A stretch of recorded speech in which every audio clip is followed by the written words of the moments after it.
this makeup look, I'm using the Nivea Men's Post Shea Balm as my primer to keep my makeup long lasting. Then for foundation, I'm going in with the Maybelline 24-Hour SuperStay Foundation in the shade 120, and then I'm just going to blend that out using my beauty blender.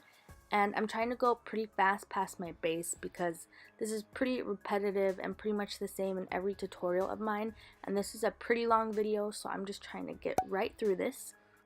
For concealer, I'm going in with the Makeup Revolution Conceal and Define Concealer in the shade C1, and I'm just concealing my under eyes, highlighting the bridge of my nose, my forehead, my chin, and priming my eyes using this concealer, and I'm blending it out using my beauty blender.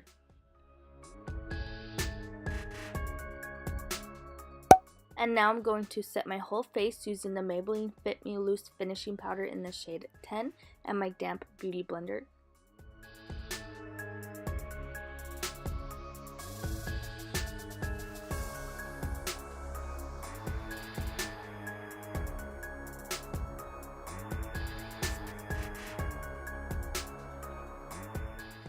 Moving on to the first eye look, I'm taking the Anastasia Beverly Hills Modern Renaissance palette, and I'm taking the shade Burnt Orange as my transition shade, and I'm going to work that into my crease using windshield wiper motions and circular motions until it's as blended and as pigmented as I would like.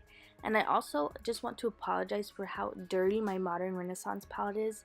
That's embarrassing, but I feel like when a palette is really dirty, it just shows how much use it gets and how good of a palette it is. Do you know what I mean? Because that shows that I'm always using it. But I'm so sorry, I just don't have the time to clean my palettes. But I feel like a lot of people's Modern Renaissance palettes are probably pretty used up, am I right? Next, I'm taking the shade Regal on the same Morphe R37 brush, and I'm applying that into my crease, but I'm keeping it lower than the burnt orange shade, and I'm also working that into my crease and windshield wiper motions and small circular motions until it's as pigmented and as blended as I would like.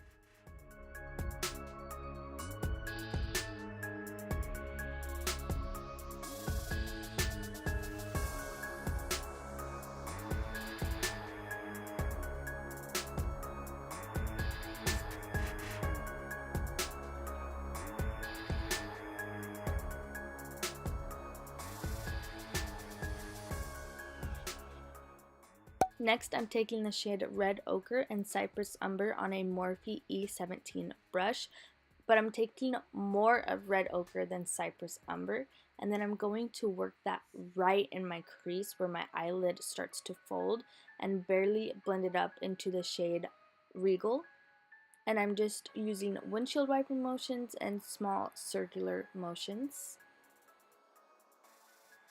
Once I have this shade built up and as blended as I would like, I'm going to go ahead and do the black part off camera because I have a few black smoky eyes on my channel now, and once it comes to the black part, they're always the same, and you'll go ahead and see the black when I do the next eye.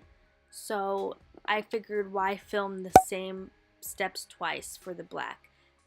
Now I'm just adding translucent powder to catch any fallout and to go ahead and clean up the edge of the eyeshadow so we have a nice defined sharp line and so it looks very clean. Right here I'm just cleaning any shadow off my brush because I will be using the same brushes on this eye that I used on my last eye, and I'm just using a color switch sort of thing, and it's basically a sponge that when you sweep your brush over it, all the product and shadow will fall off and then you'll have a clean brush. And I use it all the time in my tutorials, but I never show it. So if you ever wonder where I'm getting a clean brush from, or if you ever wonder why I'm using the same brush because you think it's not clean, it is. I just don't ever show it in my videos. But right now I'm going in with the Urban Decay Electric palette, and I'm taking the shade Savage on a Morphe R37 brush, and I'm just applying that in windshield wiper motions into my crease. And I keep going into this shadow to build up the color because I really want that intense neon hot pink look. And I do believe that they don't make the Urban Decay Electric palette anymore, but any neon hot pink shadow that you have will work for this.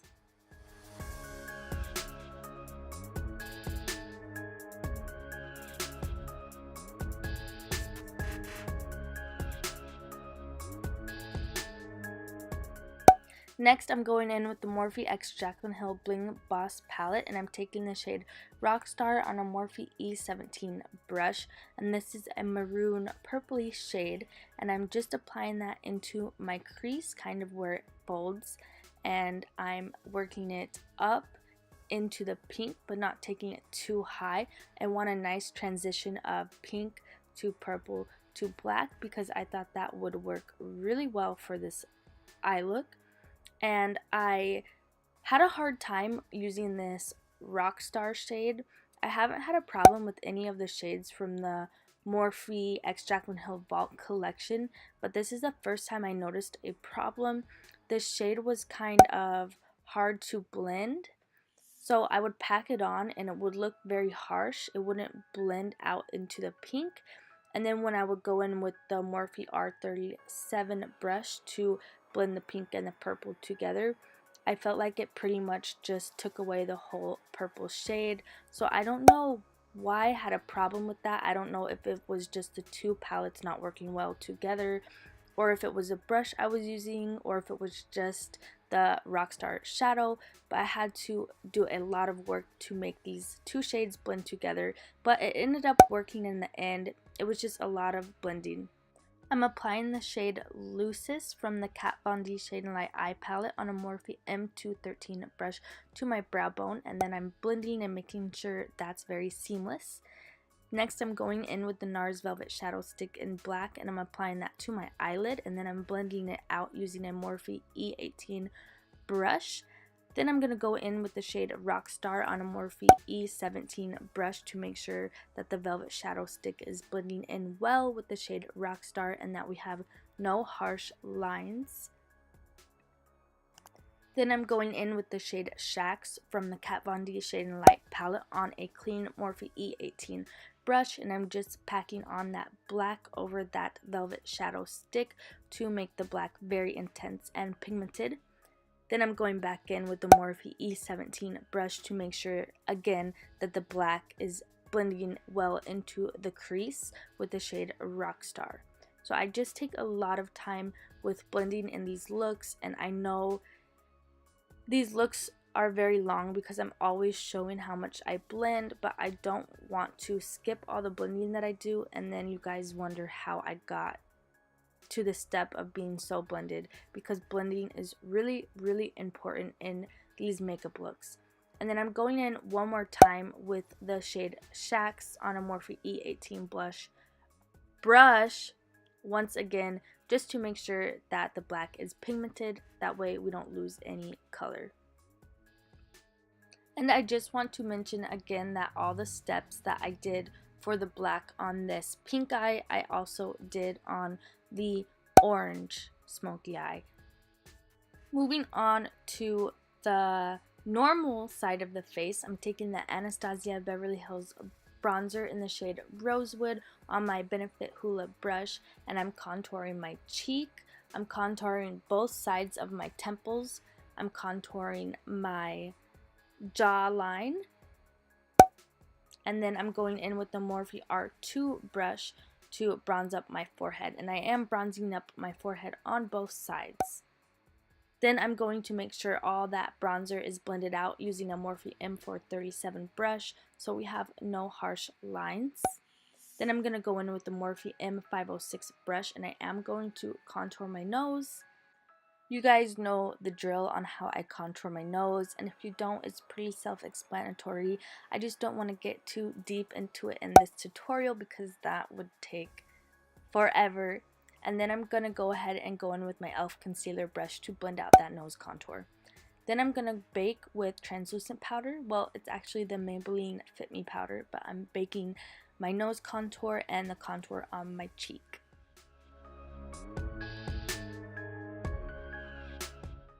Now moving on to the fun part, the skull. I'm taking the LA Colors Jumbo Eye Pencil in the shade White, and I'm carving out how I want the skull, and adding the white pencil is very important because the pink shadow will stick to the white pencil, and that's what will get you that very intense neon pink effect. But you can be messy with this part. You can go over it. Just make sure you sketch it out however you want. It's fine if it's messy because we can carve it out and clean it up later. Now I'm going in with the shade Savage on a Vintage Cosmetics Step 1 for the Money brush. And now I'm going to apply that pink eyeshadow over the white. And at first it will look very dull, but as long as you keep adding that pink and building up that color, it will get very intense and very neon. And don't worry, like I said, about being messy here, because you can clean it up once we add the black. And if you get messy on the top part, you can clean it up using a little foundation or concealer. So I just pretty much keep going over the white areas until they're very pink and intense. And quickly, I want to mention that I did add lashes and obviously shadow to my lower lash line, and I'm not sure what happened to that footage. I can't remember what lashes I used, but I'll try to find it out and I'll leave it linked down below. And then for my lower lash line, on the pink side, I used the shade Savage and a black eyeliner and smoked it out with black eyeshadow. And on the orange side, I used the shade Regal and then a black eyeliner and black eyeshadow to smoke it out. I'm sorry if I'm jumping around a lot in this tutorial. I feel like that happens with Halloween looks a lot. I'm taking the Anastasia Beverly Hills Dream Glow Kit and I'm taking the shade Wish and I'm applying that to the orange side of my face on my cheekbones, and I'm adding the shade Wish to the orange side of my face on my inner corner. And then on the pink side of my face, I'm going to add the shade Unicorn to my inner corner. It's a more pinky shade, so I thought it went with that side better. And then for blush, I'm going to go ahead and use the Milani Baked Blush in Berry Amore on the normal side of my face. Then I realized I forgot to add my nose, and I'm sorry that I'm horrible about being in camera on this part, but I pretty much did the same thing with the jumbo eye pencil and then going over it with the pink shadow. And that's pretty much it. I'm sorry if I was out of frame at all. And do you see what I mean about I'm all over the place in this tutorial? I'm just jumping around from different steps and then going back to another step and then jumping around to another step. So now I'm taking the pretty Vulgar The Ink Gel Eyeliner in the shade Blacklist. And this is just a paintbrush. I couldn't find any super precise eyeshadow brushes of mine, and I used to be into painting, so I went ahead and looked through my paintbrushes and I found a few precise brushes that I will be using in this tutorial, but just use whatever brush you feel comfortable with. And I'm just kind of carving out the pink areas and then filling all that in with the gel eyeliner. I really like this gel eyeliner. A little bit goes a long way and you get so much in the actual product. And then I'm going to go ahead and set that gel eyeliner with the shade Shacks from the Morphe, not the Morphe, the Kat Von D Shade and Light Eye Palette. And then here I am filling my nose in, and like I said, for some reason with my nose, and then also again when I get to my teeth, I was horrible about getting out of frame, but I'm so sorry. But hopefully you get the gist of it. I'm just basically doing the same thing, carving out where I want the black and then filling it in and then setting it with the black eyeshadow.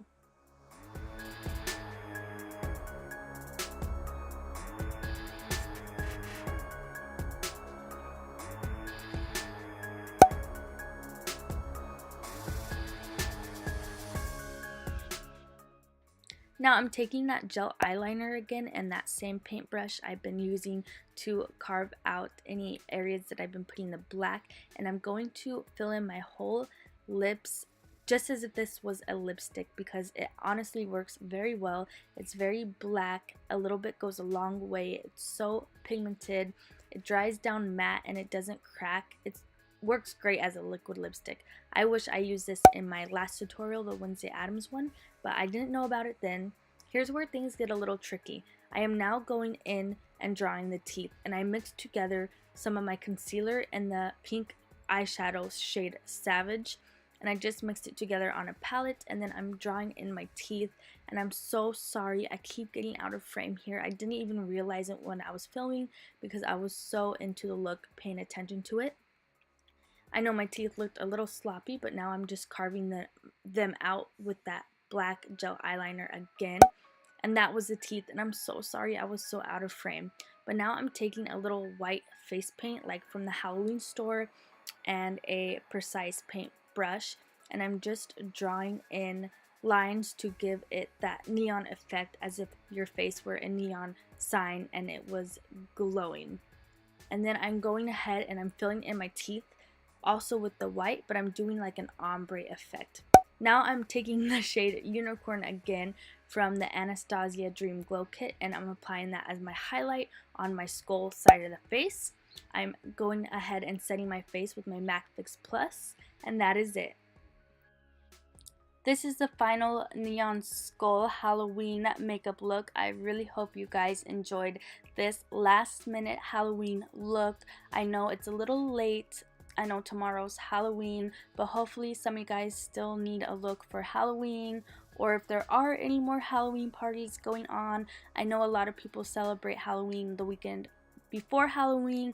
I know I did, but hopefully there's still some people who need a look and want to do this or recreate this. I know it was a pretty long look and I was all over the place, but it's actually pretty easy to do, so please give it a try. I'm so sad because this is my last Halloween look of this year, and I honestly had so much fun doing Halloween looks this year, and I'm sad because I didn't get as much Halloween looks up as I wanted. I honestly had so many ideas in mind for Halloween and I just didn't have enough time to film them all, but next year I'm gonna roll out with the Halloween tutorials because I already know a ton of looks that I want to do next year. I'm going to start filming in August next year to be ready for Halloween. But I really hope you guys enjoyed my Halloween looks this year. I had so much fun creating them. And I also want to give a big shout out to all my new subscribers. Thank you so much. If you're a new subscriber here on my channel, it means so much to me. I'm honestly so thankful and so grateful, and I can't even believe it. I'm so happy. Thank you guys. And I do want to give a shout out to the winners of my giveaway. It was Jenna and Yesenia, and I know that Jenna does have her package already, and Yesenia's I am shipping out today. So congratulations to them, and if you didn't win my giveaway, don't worry because I will be having another giveaway at the end of November, so please stay tuned on my channel for that. I want to do a ton of giveaways because I had so much fun doing this giveaway. So anyways, I really hope you guys enjoyed this tutorial, and if you did, please give it a like and subscribe. It would mean so much to me. This was my last Halloween look, so happy Halloween, guys. I really hope you guys have a good Halloween. Be safe, watch out for cars, be safe at any parties, don't eat any open candy. You know the drill. You guys be safe. Thank you so much for watching, and I'll see you in my next tutorial, which will be back to normal, regular fall makeup looks. Thank you guys so much. I'll see you in my next video. Bye.